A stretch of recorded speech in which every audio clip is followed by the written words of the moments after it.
Hello from KFF Health News and WAMU Public Radio in Washington, D.C. Welcome to What the Health. I'm Julie Rovner, Chief Washington Correspondent for KFF Health News, and I'm joined by some of the best and smartest health reporters covering Washington. We're taping this week on Thursday, February 26th at 10 a.m. As always, news happens fast and things might have changed by the time you hear this. So here we go.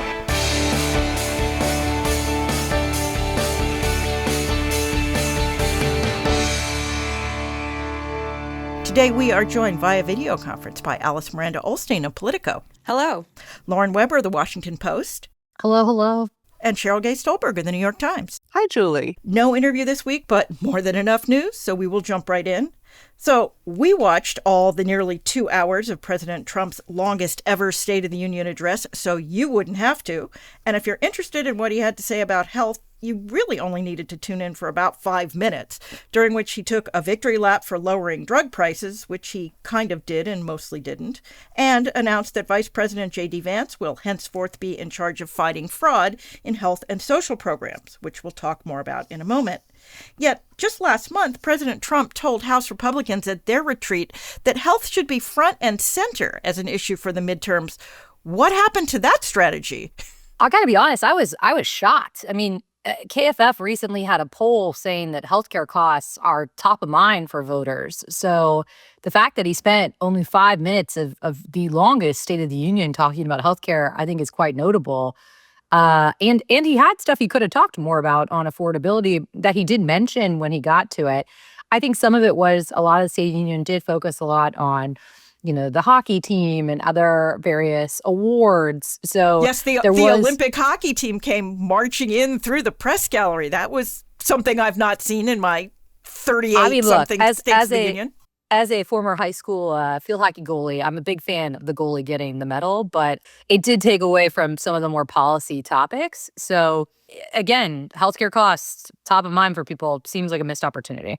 Here's my take on that. First of all, I think we know why Trump said he was going to let Bobby go wild on health, because Trump doesn't really care that much about healthcare. He finds it complicated. He has said so. I'm sure you remember from the first term.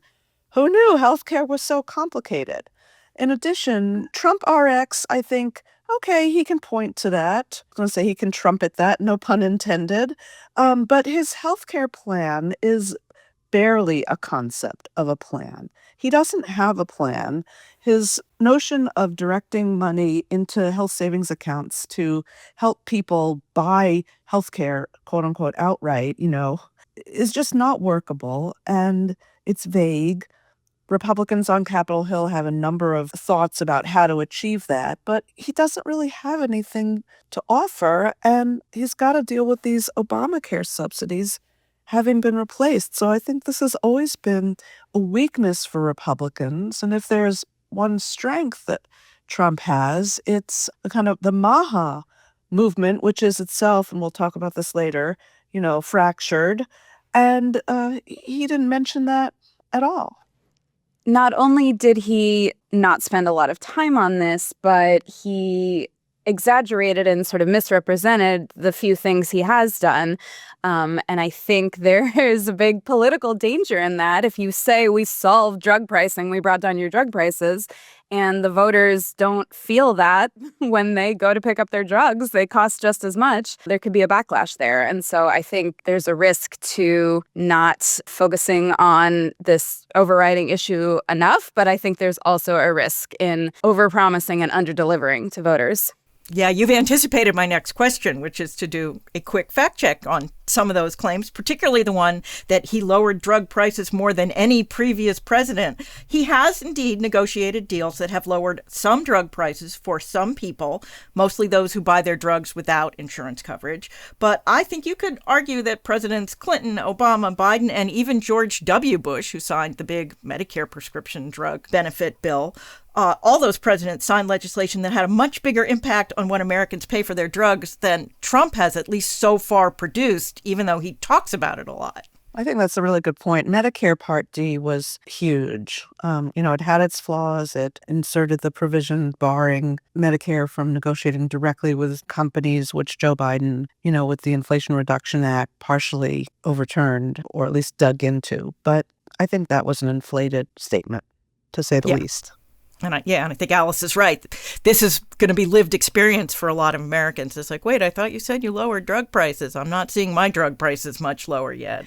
Well, the Democrats found that as well when, they passed, meaningful things, but things that didn't kick in before the election. And so the message didn't line up with the lived experience and didn't have the political benefit that they were hoping it would. Yeah. Now, Trump also said, and I quote, that I want to stop all payments to big insurance companies and instead give that money directly to the people. Now, I think he was talking about the Affordable Care Act subsidies, which have been the topic of much debate since last year. But the fact is that the federal government gives lots and lots of payments to big insurance companies through Medicare and Medicaid, particularly Medicare Advantage, which was part of that big bill that George W. Bush signed in 2003. I imagine this is giving health insurers some pretty major heartburn right now. It's always easy to beat up on the insurance companies, right? Like they're a very easy target.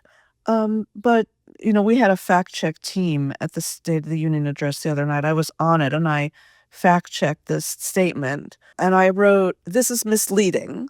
I said he's, proposed redirecting insurance subsidies into health savings accounts, which people could use to purchase healthcare services directly. And then, as I just stated earlier, it doesn't offer specifics. And I quoted your analysis at KFF, which says, the president's plan is vague, and without knowing more, it is impossible to say what the implications would be for people with pre-existing conditions who rely on the ACA markets. So I think what's bedeviling Trump is the expiration of these ACA extended tax credits, and he doesn't have an answer for it.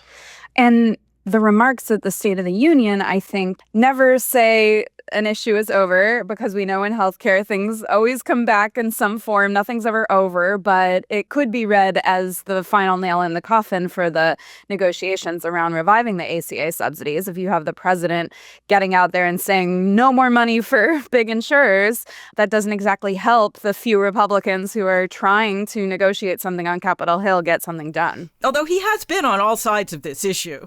Oh, certainly. But in terms of messaging and the bully pulpit and where the sort of energy is going, it's not going into, hey, let's cut a deal to bring down people's rates, even if that includes giving money to to the insurers, which, of course, they've also misrepresented this issue. And, where the money goes and what it's used for has been, sort of misrepresented. So it's just a mess. If they called Obamacare Trump care, he'd give the money to the insurers. That's true. Maybe they should have done that at the time. Well, finally, about the speech, about that fraud announcement. On Wednesday, the day after the speech, HHS announced again that they plan to withhold Medicaid money from Minnesota based on fraud allegations.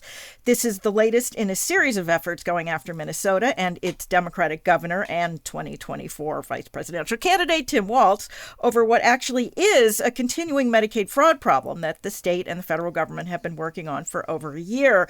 But now it's complicated by the fact that apparently every single member of the federal task force that was working on the fraud cases from the U.S. Attorney's Office in Minnesota have resigned over the Fed's immigration work. So they were working on fraud, but they've left for other reasons. When we talked about this last month, about the federal government withholding Medicaid funding from Minnesota, I asked the panel when other blue state governors were going to start paying attention to feds withholding federal Medicaid funds from blue states. I guess that would be now.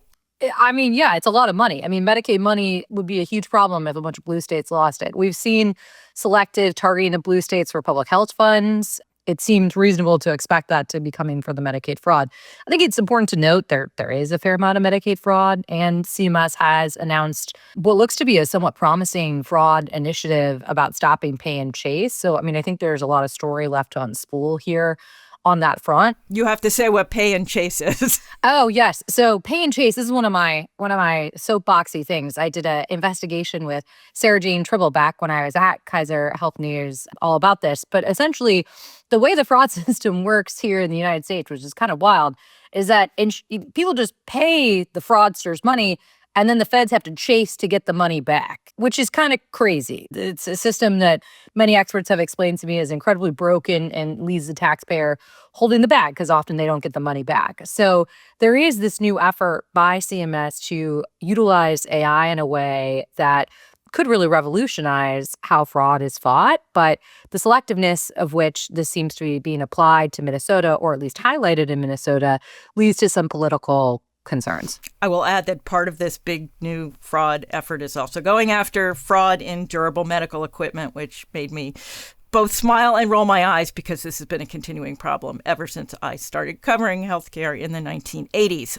So indeed, fraud is perennial. There's a lot of money. Some people are gonna cheat to find it, and there's always going to be an effort to work to ferret it out. Well, it was a busy news week beyond the State of the Union. Also on Capitol Hill this week, Casey Means, President Trump's nominee to serve as Surgeon General, finally got her confirmation hearing before the Senate Health, Education, Labor, and Pensions Committee after she had to bow out of an earlier scheduled date last fall because she went into labor with her first child. Lauren, remind us who Casey Means is and how'd the hearing go? Is she going to be our next Surgeon General? So Casey Means is a health tech entrepreneur and someone with a large social media following who really got her bona fides from condemning the medical establishment, from leaving her residency and rising on podcasts and other talk shows and through her entrepreneurship to promote this idea that the medical system is broken and here's how we can fix it. And when she finally got her hearing on the Hill, I think it's really interesting because she and her brother Callie Means really wrote the MAHA Bible. They wrote this book called Good Energy, which a lot of MAHA principles are based off of. And what's fascinating about a confirmation hearing for her is you see how MAHA as a coalition really doesn't have a political home. There's parts of it that Democrats really like. There's parts of it that Republicans obviously really like. And there's this awkward confrontation of that when you see this MAHA figure then questioned by both sides of the aisle.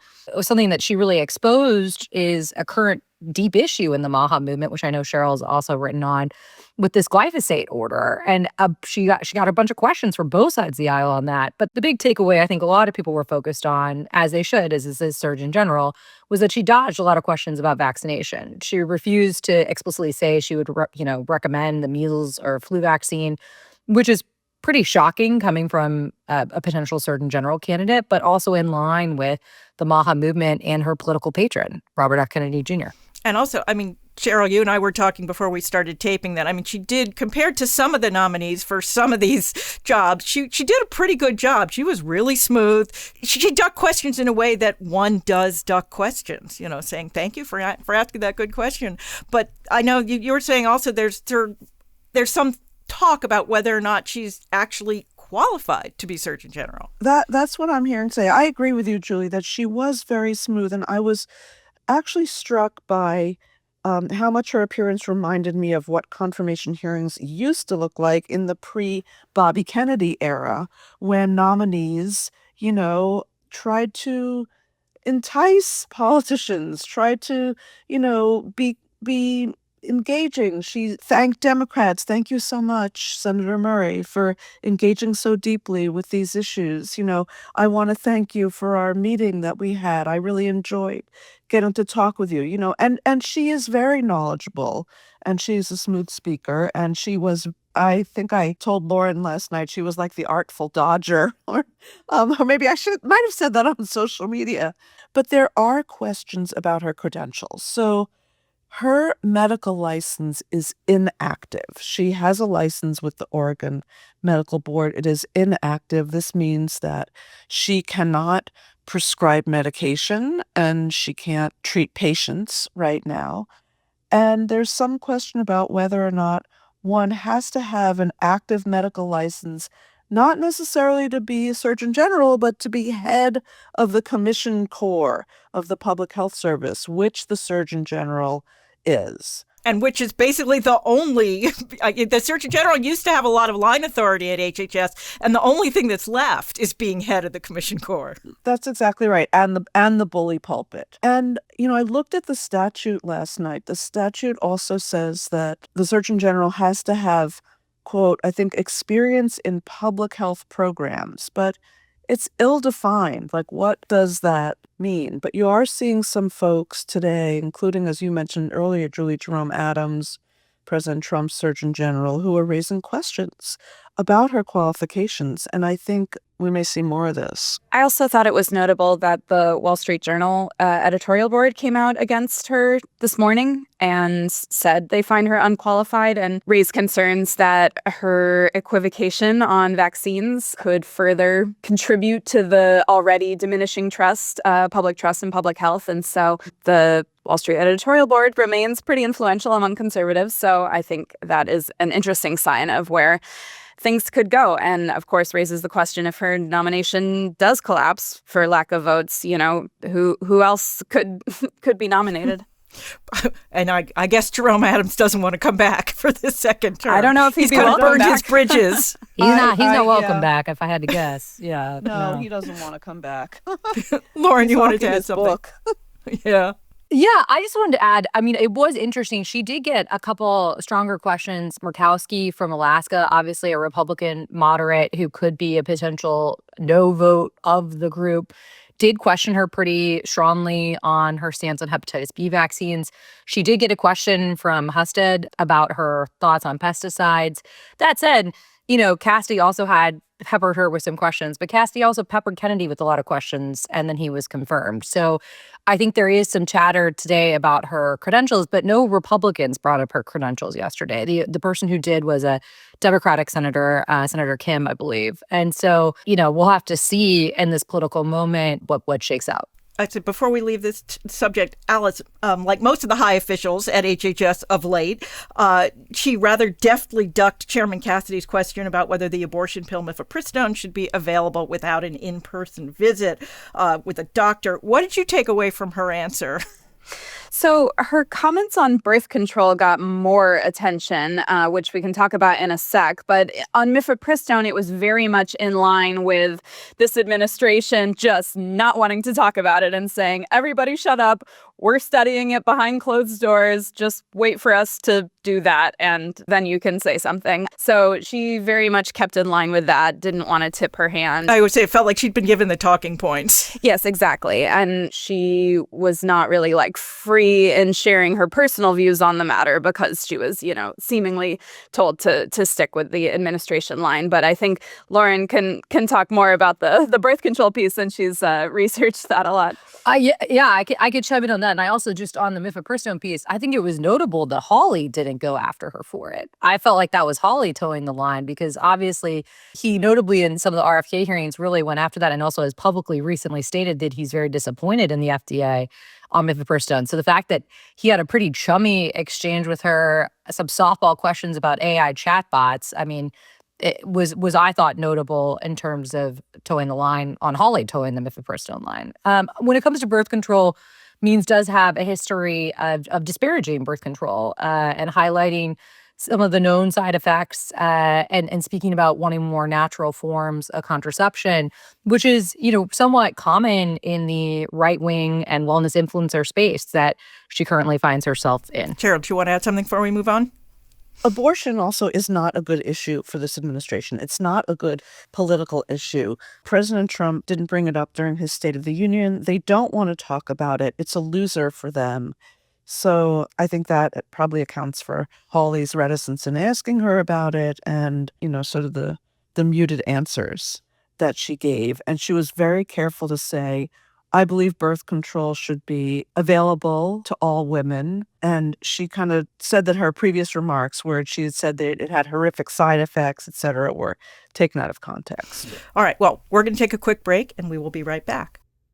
Well, while we were on the subject of abortion, to follow up on what Sheryl just noted, President Trump did not mention it during the State of the Union, a speech where he touched on lots of other things that were important to his base. He has been hinting that he wants to downplay abortion for a while now. But could this come back to bite him and other anti-abortion Republicans in the midterms, where some of his most motivated voters might just not turn out? So that's the argument that anti-abortion advocacy groups have been, shouting from the rooftops for months now. And, they recently put together their own polling to try to make that argument. And, I think that different wings of the Republican Party are making different calculus is here. And you could argue that not doing enough on the issue is risking the votes of the conservative base who are really fired up about this. You know, these voters are very motivated. They turn out, they knock on doors, these anti-abortion voters. But you know, the administration seems to be making a calculus that there are a lot more people out there who are uncomfortable with the kind of national restrictions that the anti-abortion movement is demanding from the FDA. And so they, like Sheryl said, have calculated that this is a loser issue for them and they should lean away from it. And it's just interesting because a midterm year is not the same as a presidential year in terms of who turns out, who gets fired up. And of course, there's the primary versus general election dilemma where doing one thing could really help you in a primary, but doing the opposite could really help you in the general. And so something you say on the campaign trail could come back to bite you later. Sheryl, you want to add something? Yeah, I think it's fascinating to look at Trump 1 versus Trump 2. So when Trump was running for office in 2016, he made a deal with Marjorie Dannenfels, one of the big leaders of the anti-abortion movement, that he was going to work to overturn Roe. And the anti-abortion movement just embraced Trump and said, you know, he was the most anti-abortion candidate ever, the most anti-abortion president ever. Well, now Roe has been overturned. And it's a completely different climate where we are seeing the effects of what it looks like in states where women do not have access to abortion. And it's a dark picture out there. I mean, women are being injured, and the struggle is it's a different debate, and it's a much harder debate. It was easier for Trump when Roe was intact. Yeah, and what we're seeing, it's not just people, it's not just women who want to get abortion, it's women who can't get care during pregnancy complications. I think that's the piece that's upsetting so many people. And, you know, shout out to ProPublica, who's just continuing to do an amazing job with this. Lauren, you want to add something? Yeah, I think it's notable that he didn't talk about abortion in the State of the Union, but he did bring up fertility drugs and how his Trump Rx can reduce the cost for fertility drugs. And obviously that could agitate some members of the anti-abortion, some of the more hardcore members of the anti-abortion movement who have issues with fertility treatments like IVF. But I think also Trump's making a calculus, as we've talked about. Are the anti-abortion voters going to go vote for the left? Probably not. I don't think so. So it's just a question of whether they stay home.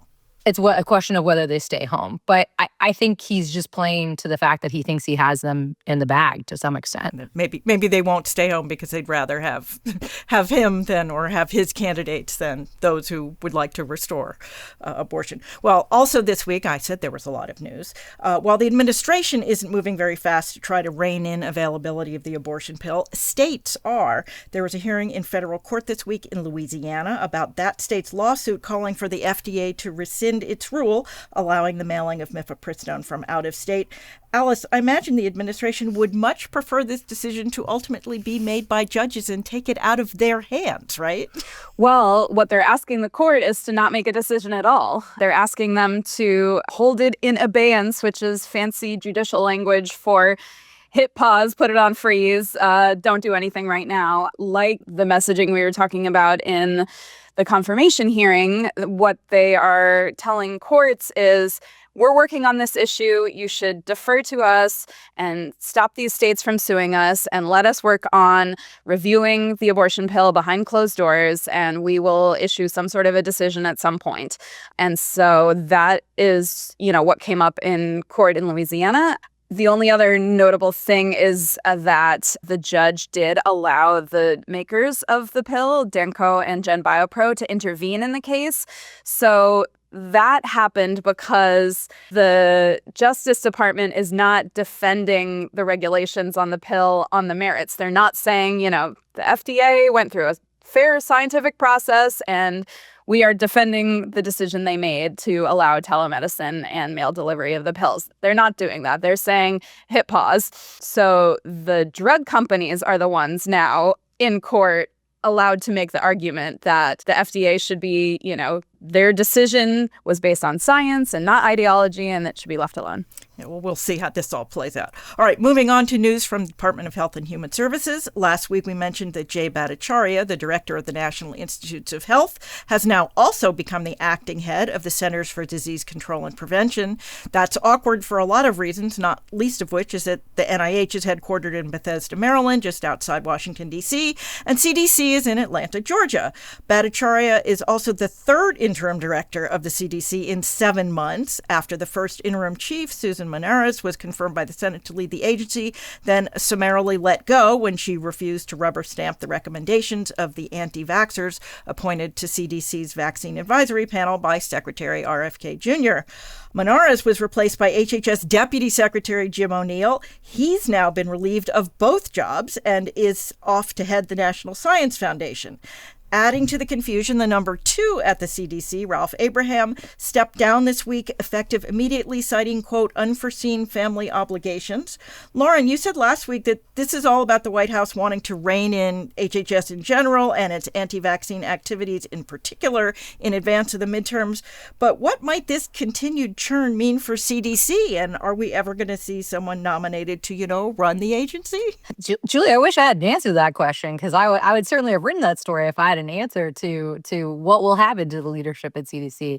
I don't know. I mean, I think the bottom line is that this is an agency that has not had a steady leader for a very long time and has certainly made some quite shocking moves for the CDC. Obviously, they overhauled the vaccine schedule at the beginning of January, and it remains to be seen how this will be going forward. I think it's very difficult.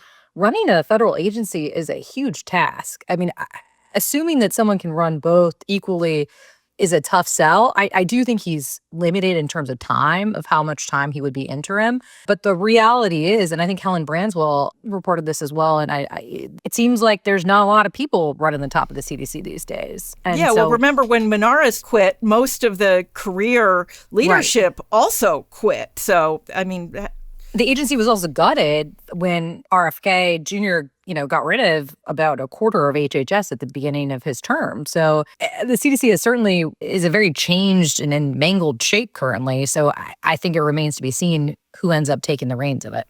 Sheryl, how are things at CDC? They're really difficult. I talk to people inside the agency.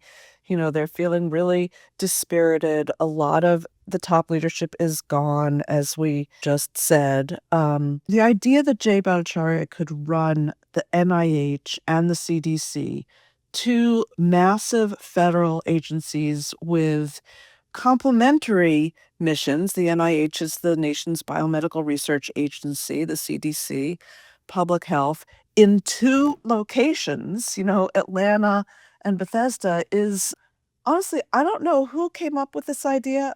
I don't have evidence to back this up, but I heard that this was actually Trump's idea, which kind of makes sense if that is true, because maybe only President Trump would think up such a crazy thing that you could.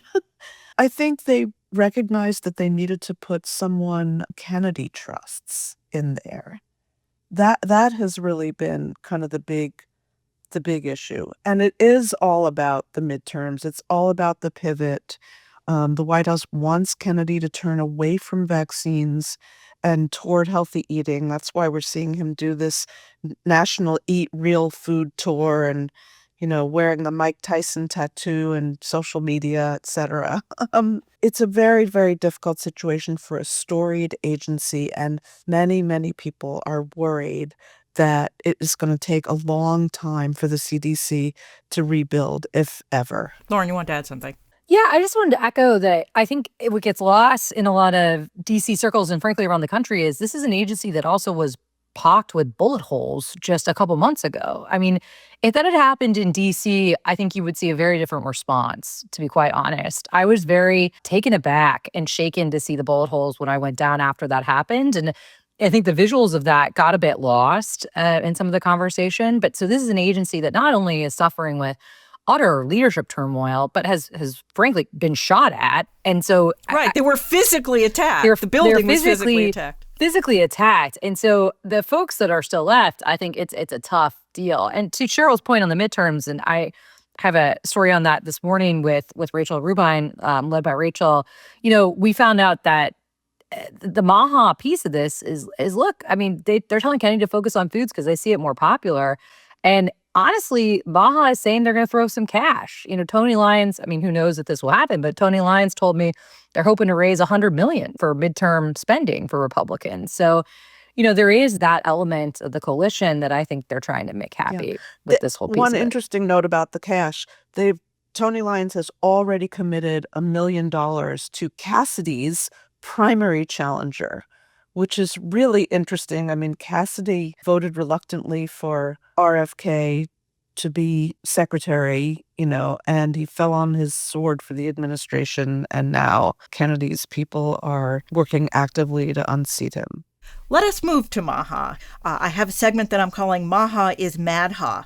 The Make America Healthy Again movement is big mad about RFK Jr.'s seeming reversal on the use of weed killers by Big Farm, not to be confused with Big Pharma. The HHS secretary Sunday night put out a lengthy statement arguing that while pesticides and herbicides used on crops are poisons, that U.S. agriculture is also dependent on them, and their use needs to be phased out rather than cut off in order to protect the nation's food supply. MAHA advocates, though, see this as a complete betrayal. Sheryl, I want you to start by telling us where you are and why.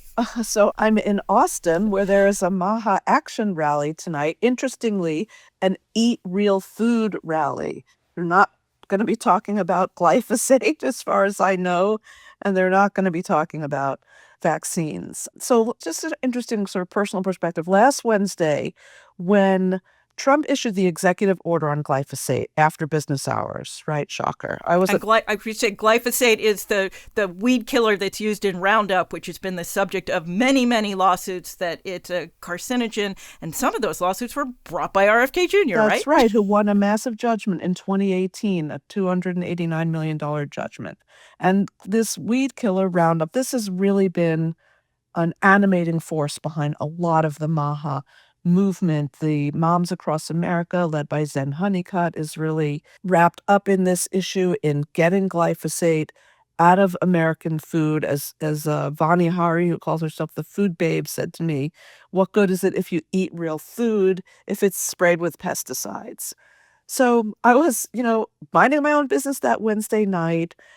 Trump issues the executive order, and I sent a text to Kennedy's spokesman, and I said, does the secretary have any response? And I got a 3-sentence reply basically saying that, Kennedy was supporting Trump. This was a matter of national security. That is how Trump framed his order. He said, we need to ramp up production of this weed killer because we have only one domestic producer and we don't want to rely on foreign nations to keep our food supply running in the event of a crisis. That 3-sentence statement from Kennedy obviously did not sit well. His MAHA moms exploded. I can't even begin to tell you the anger.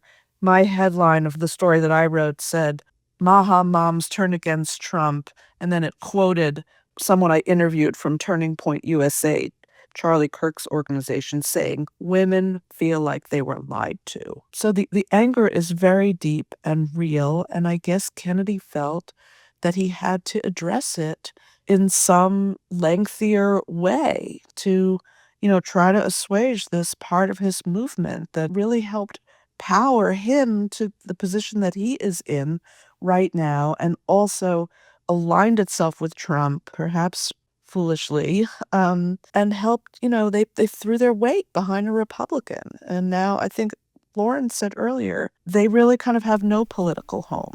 Yes. Lauren, did you want to add to Yeah, that? no, I mean, Sheryl hit all the points. I think it's important to note that these people are mad, as she said. And, glyphosate girl, Kelly Ryerson, who's big on social media, told me some version of, we feel lied to in the sense that we showed up, we voted for this, and we're seeing no results. And we may change our minds in the next election because a lot of these people were independents or Democrats or so on.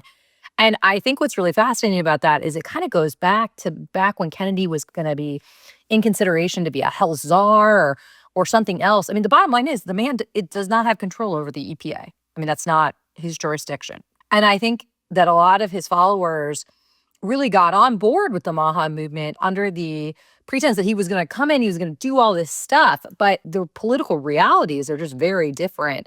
And this MAHA coalition, as I talked about earlier, is so fascinating because it talks all about real food, which is, as we've talked about on this podcast, was a Michelle Obama, a Democrat-led issue a decade or more ago.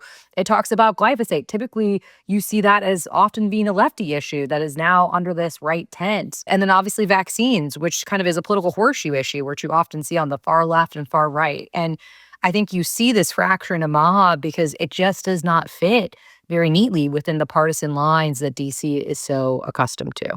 Okay, that is this week's news. And now it is time for our extra credit segment. That's where we each recognize a story we read this week we think you should read too. Don't worry, if you miss it, we will post links in our show notes on your phone or other mobile device. Lauren, why don't you go first this week? Yeah, so I wanted to highlight an article that I did with my colleague Lena Sun and Caitlin Gilbert, and it's titled Inside RFK Jr.'s Push Against the Flu Vaccine That He Links to His Voice Condition. We did a deep dive into how Kennedy feels about the flu vaccine, and it turns out that he, several instances, has linked it to his spasmodic dysphonia, which is a type of dystonia. It's a neurological voice condition that causes his raspy voice.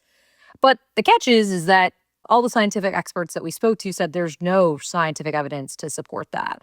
And as Kennedy has gone around saying this about his voice, he's also disparaged the flu vaccine.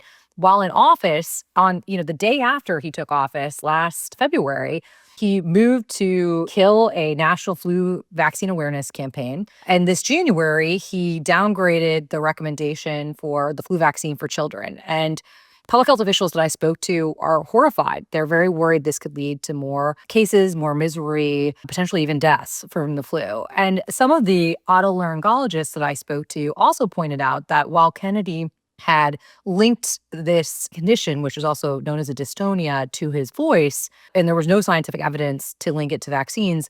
However, there is evidence of some association between drug use and dystonias. And they pointed out that that is an association. And as has been well reported in the past, Kennedy has spoken very openly about his heroin addiction. And so, we spoke to a bunch of folks who just marked this sea change that we've seen. Kennedy obviously has gone after vaccines, but the flu vaccine in particular appears to be personal. It does. Really interesting story. Thank you for writing it. Sheryl. I was just going to say, if Lauren hadn't written that story and wanted to talk about it, I'd have wanted to talk about it because it was such a good story. So the story that I think people need to read this week is by ProPublica, and it's headlined, South Carolina hospitals aren't required to disclose measles-related admissions. That leaves doctors in the dark. And this is a really fascinating and troubling story about what's happening in South Carolina. There are 973 reported cases of measles there, but because hospitals aren't required to disclose it, doctors have no idea, and ordinary people have no idea where it's happening. The story opened with a man who went to a meeting to talk about what happened to his wife. His wife was a school teacher, and she was vaccinated against measles, like pretty much all American adults are. But one of her kids in her class had measles, and she had a rare breakthrough infection, and she got very, very sick. And there was no way to foresee this. And I think that this is like a canary in a coal mine issue, where we're seeing sort of a downgrading of the importance of knowing about infectious disease, especially measles, under this Trump-Kennedy health regime. And it's putting people in danger. Yeah, it was quite an interesting story. Alice. So I have a piece from Stat by my former colleague Daniel Payne and our co-podcast friend Lizzie Lawrence, and it is about how the FDA has become politicized and become a much bigger lobbying target than ever before. And they go into how a lot of decisions are being made by the White House. And so that has, emerged as the center of power in FDA-related decisions. And thus, companies that have business before the FDA feel that it's worth it for them to pour lobbying efforts into this in order to influence processes that previously they felt they couldn't influence. And so that's raising a lot of concerns. So I highly recommend the piece. Yeah, really interesting story. My extra credit this week is from my KFF Health News colleague and sometime podcast panelist, Julie Appleby, and it's called When It Comes to Health Insurance, Federal Dollars Support More Than ACA Plans. Now, this is something we have talked about before, and I have talked about a lot since the debate over the expiring ACA subsidies heated up, but it bears repeating. Just about everyone who gets health insurance in the U.S. gets some sort of federal subsidy. It's not just people who buy it on the ACA marketplaces. Medicare and Medicaid are both paid for in large part through taxpayer dollars. Employers get a tax break from offering health insurance, and employees who get health benefits don't pay taxes on them, which is one of the biggest subsidies in the federal budget. So the next time somebody complains about why people who buy their own health insurance should get federal help with the costs, remember that in all likelihood, you do too. Okay, that is this week's show. As always, thanks to our editor, Emery Hudeman, and our producer-engineer, Francis Yang. A reminder, What the Health is now available on WAMU platforms, the NPR app, and wherever you get your podcasts, as well as, of course, kffhealthnews.org. Also, as always, you can email us your comments or questions. We're at whatthehealth, all one word, at kff.org. Or you can still find me on X at jrovner or on Blue Sky at Julie Rovner. Where are you guys hanging these days, Sheryl? I'm at Sheryl NYT on both X and Blue Sky. Lauren? I'm at Lauren Weber HP. The HP is for health policy at X and Blue Sky. Alice? I'm on Blue Sky at Alice Miranda and on X at Alice Ollstein. We'll be back in your feed next week. Until then, be healthy.